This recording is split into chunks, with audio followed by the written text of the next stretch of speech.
রাত্রে কিছু সময়।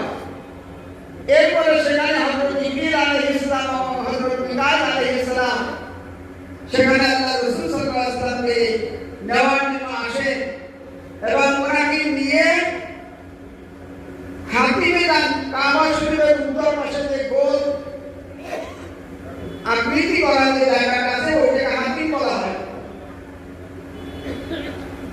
এইখানে নিয়ে যাওয়া হয় এবং জমজমের কুয়ার কাছে গিয়ে আল্লাহ রাসূল সাল্লাল্লাহু আলাইহি ওয়াসাল্লামকে ওযু করানো হয় এবং হাতিমে 2 রাকাত নামাজ পড়া হয়।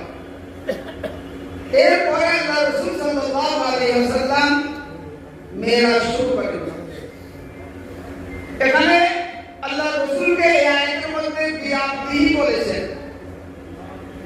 বিআবদিহি বলার কারণ হলো আল্লাহ রাসূল সাল্লাল্লাহু আলাইহি ওয়াসাল্লামের দ্বারা এত বড় আহাম কাজ, এত বড় আশ্চর্য একটি ঘটনা যার দ্বারা হয়ে গেল, দুনিয়ার মানুষ তাকে উপাস্য হিসেবে গ্রহণ না করে, দুনিয়ার মানুষ তাকে মাবুদ হিসেবে গ্রহণ না করে।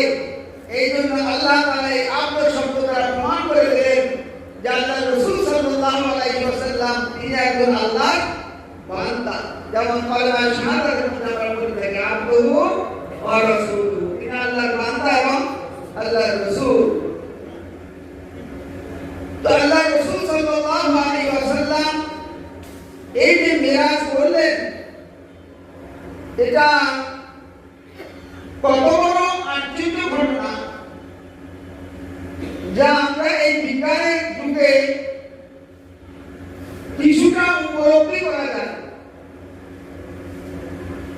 যেমন জমিনের যে ভ্রমণটা ছিল সেটা ছিল ইসরা, বাইতুল্লাহ শরীফ থেকে বাইতুল মুকাদ্দাস পর্যন্ত, এবং এই সময় আল্লাহ রাসূল সাল্লাল্লাহু আলাইহি ওয়াসাল্লাম বিভিন্ন জায়গায় নামাজ পড়েছেন।